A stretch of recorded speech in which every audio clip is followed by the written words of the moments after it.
Political news, sports news, crime news કે તમારા રાજ્યના સમાચાર, તમારા શહેર, તમારી આસપાસ બનતા ભ્રષ્ટાચાર, હવે દરેક ખબર પર રહેશે અમારી નજર. અમે બનીશું તમારો અવાજ. દરેક સત્ય, દરેક સમાચાર જે જનતા સાથે જોડેલી હોય. ગુજરાતનો સર્વશ્રેષ્ઠ ન્યૂઝ ચેનલ. બનાસકાંઠાના લાખણી તાલુકાના જસરા ગામે થયેલા વૃદ્ધ દંપતીની હત્યાનો ભેદ બનાસકાંઠા પોલીસે ઉકેલી દીધો છે. પોલીસે વૃદ્ધ દંપતીના 4 હત્યારાઓને ઝડપી ગુનાનો ભેદ ઉકેલ્યો છે. ત્રણેય હત્યારાઓ દ્વારા તાંત્રિક વિધિથી વધુ ધન મેળવવા વિધિ માટે દાગીના પીઆઈના માતા પિતાની હત્યા પડોશી પિતા પુત્રએ કરી હોવાનું પોલીસે જણાવ્યું હતું. પોલીસે સુરેશભાઈ શામળાભાઈ પટેલ, શામળાભાઈ રૂપાભાઈ પટેલ બંને રહેવાસી જાસરા અને ઉમાભાઈ ચેલાજી પટેલ તથા દિલીપજી મફાજી ઠાકુર રહેવાસી રામપુરા ડીસાવાળાને ઝડપી લીધા છે. હત્યારાઓએ બેરહમીપૂર્વક વૃદ્ધ મહિલાના પગ કાપી કડલા કાઢી લીધા હતા. અહેવાલ મુકેશ પિત્રોડા, પાટણ.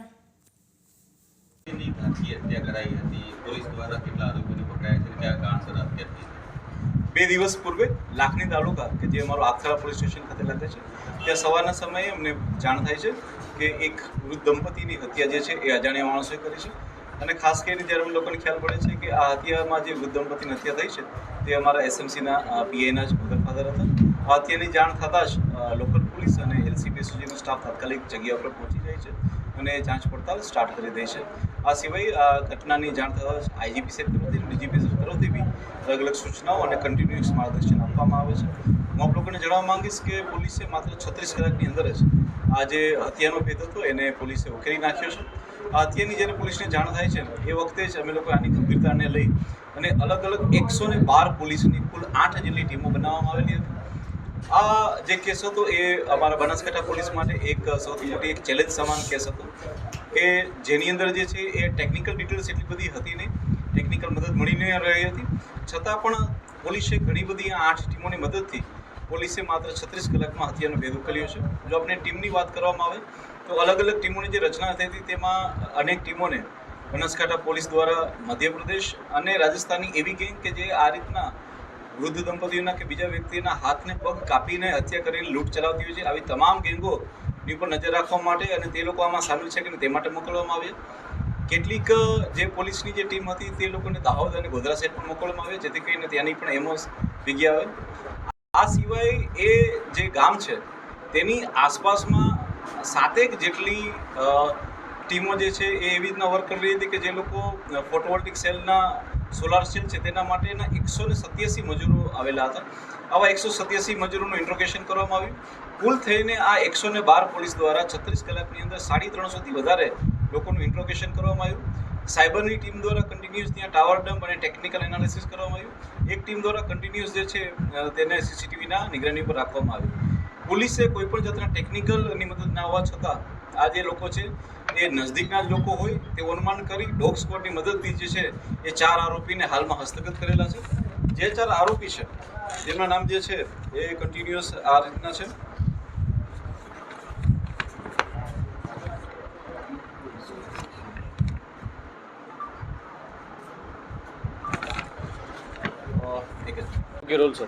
જે આરોપીના નામ છે તે અનુક્રમે સુરેશભાઈ શામળભાઈ પટેલ, ઉમાભાઈ ચેલાજી પટેલ તથા દિલીપજી મફાજી ઠાકોર. આ 4 જે આરોપી છે તેમને પોલીસ દ્વારા હસ્તગત કરવામાં આવ્યો છે.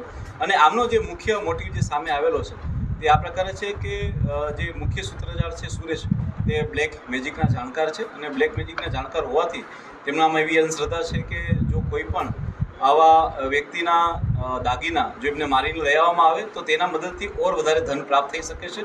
આ બ્લેક માન્યતાને તે પોતાના શિરે રાખી અને આ ઘટનાને અંજામ આપે છે. સાથે સાથે પોતાની સાથે પોતાના પિતાને અને પોતાના મામાને સાથ કરે છે.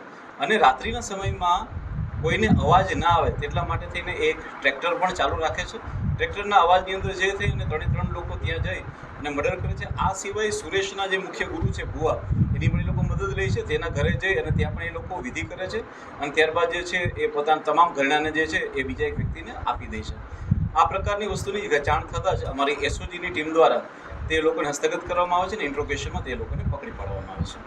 સાહેબ, કોઈ તાંત્રિક વિધિ માટેની કોઈ જે વાત હતી, તાંત્રિક વિધિ માટે હત્યાઓ કરવામાં આવી છે એવું કંઈ?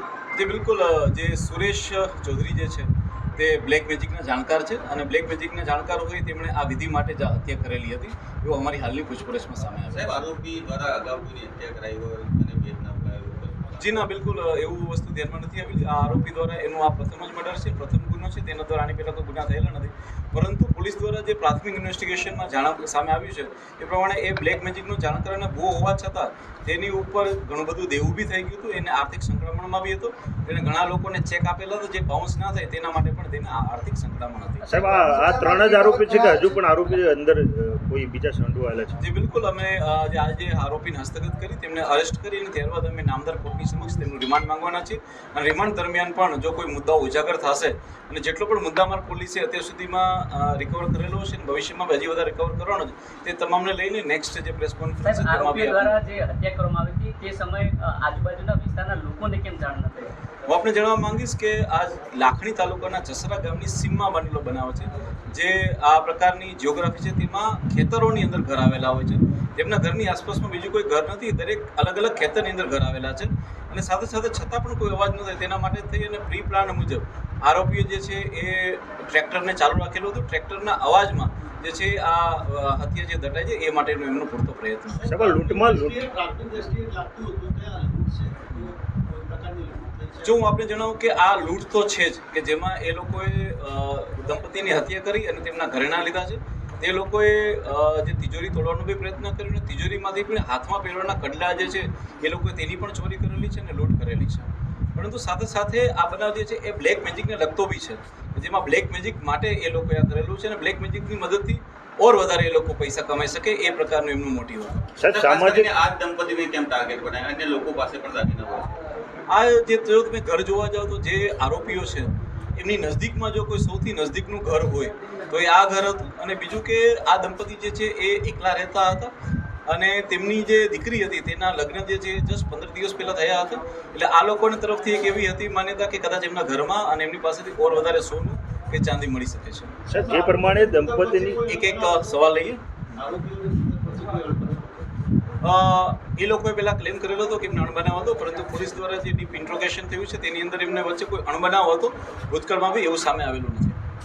કેટલો મુદ્દામાલ અમારી રિકવર કર્યો? હાલમાં પોલીસ દ્વારા જે છે એ એમની પૂછપરછના અંતે પોલીસ દ્વારા જે છે એ સંપૂર્ણપણે મુદ્દામાલને રિકવર કરાવી દેવામાં આવશે.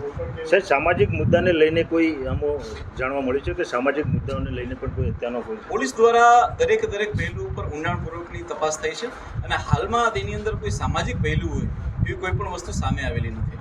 સાહેબ, સોશિયલ મીડિયામાં વિષ્ણોઈ ગેંગનું આગે એવું ચાલતું હતું, તેને આ તારીખ જે બિલકુલ આની અંદર કોઈ વિષ્ણુ ગેંગનો હાથ નથી. આની અંદર જે છે એ પોલીસે જે આરોપી હસ્તગત કરેલા છે તેમાં પોલીસ દ્વારા જે છે એ તમામ એવા હથિયારો કે જેની અંદર ઉપયોગ થયા હતા, જે ગાડીનો ઉપયોગ થયો હતો, એ તમામ વસ્તુઓને પોલીસે ફોરેન્સિકની મદદથી રિકવર કરેલું છે અને પૂરતા એવિડન્સ બી પોલીસે લીધેલા છે.